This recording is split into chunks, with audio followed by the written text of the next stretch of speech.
Hello friends, today's I am discuss about pathophysiology of cancer. Cancer की pathophysiology क्या होती है, एक्चुअली में कैंसर कैसे कॉज होता है।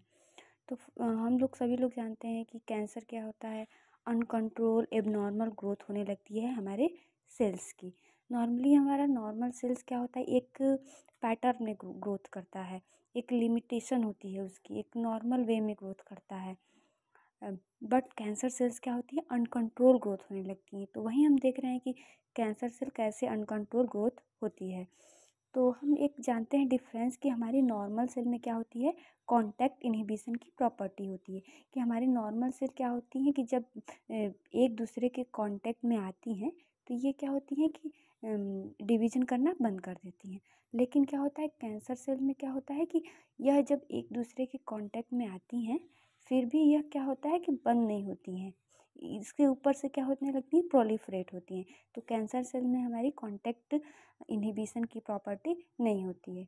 तो हमको आज देखना है कि पैथोफिजियोलॉजी क्या होती है कैंसर्स की।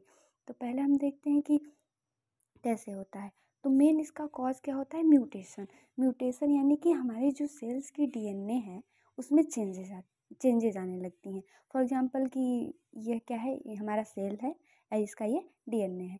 व्हेन ये एक हमारा पर्सन है, ठीक, उसका क्या है, यह सेल है। When a person expose to the carcinogens what is carcinogens? Carcinogens are those substance that can cause cancer.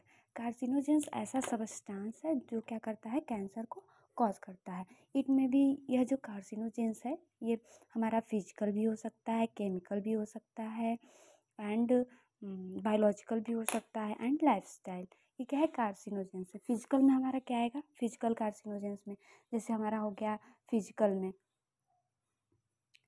में हमारा आ जाएंगे x rays, radiation, both radiation, ionising radiation या फिर नॉन आयोनाइजिंग रेडिएशन, ये किसके अंडर आ जाते हैं, फिजिकल कार्सिनोजेंस के, that can cause cancer. Okay, then हम देखते हैं कि कोई भी कार्सिनोजेंस हो सकते हैं, chemical carcinogens, for example smoking, tobacco, chewing, alcohol and chemicals, drugs ज़्यादा हम यूज़ करें, हार्मोन्स जैसे हो गया डाईइथाइल एस्बेस्ट्रॉल एंड एस्ट्रोजन। ये सब जो हार्मोन्स होते हैं, केमिकल्स, ड्रग होते हैं, ये क्या होते हैं, लाइक एक तरीके से केमिकल कार्सिनोजेंस होते हैं जो क्या करते हैं कि कैंसर को, एक तरह से रिस्क फैक्टर होते हैं कैंसर कॉज करने के लिए, ठीक। एंड बायोलॉजिकल कार्सिनोजेंस में हमारा जैसे आ गया viral carcinogens and bacterial carcinogens. Viral में हमारा मोस्ट कॉमन है HPV, human papilloma virus. Human papilloma virus क्या करता है, can cause cervical cancer. And other भी हैं हमारा इप्स्टीन बार वायरस, ओंकोजेंस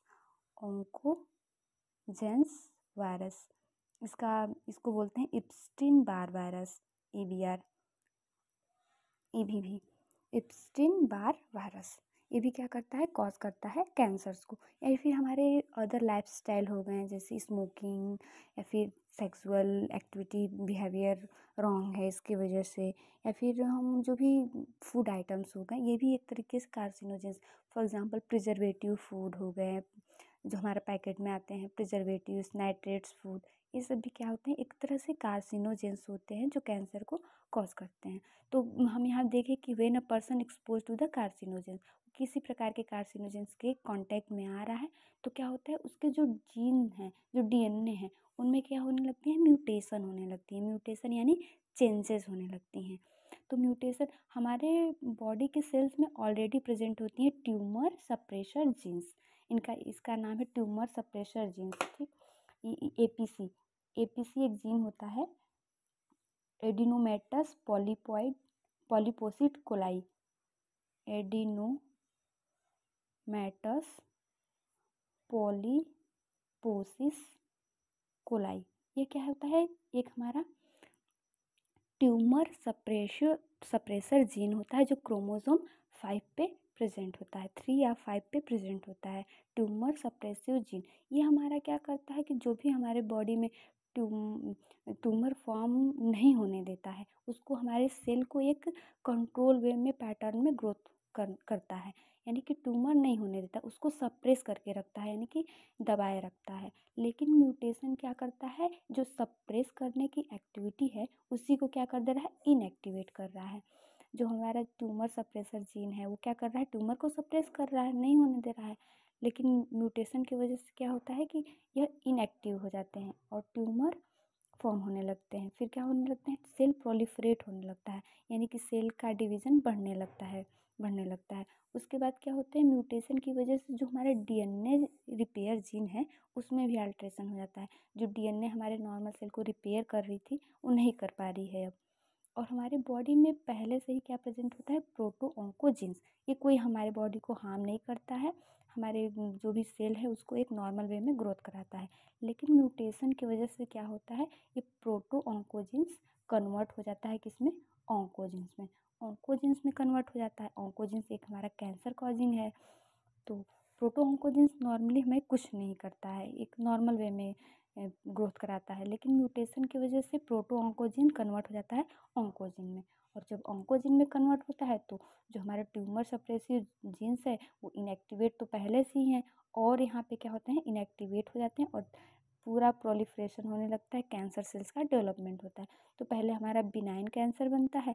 बिनाइन मतलब वो एक जगह पे लोकेलाइज्ड है, they can't spread one place to another place, इसको हम इजीली ट्रीट कर सकते हैं। लेकिन जब बिनाइन को हम अर्ली डायग्नोसिस ट्रीटमेंट नहीं की तो वो कन्वर्ट हो जाता है मैलिग्नेंट में।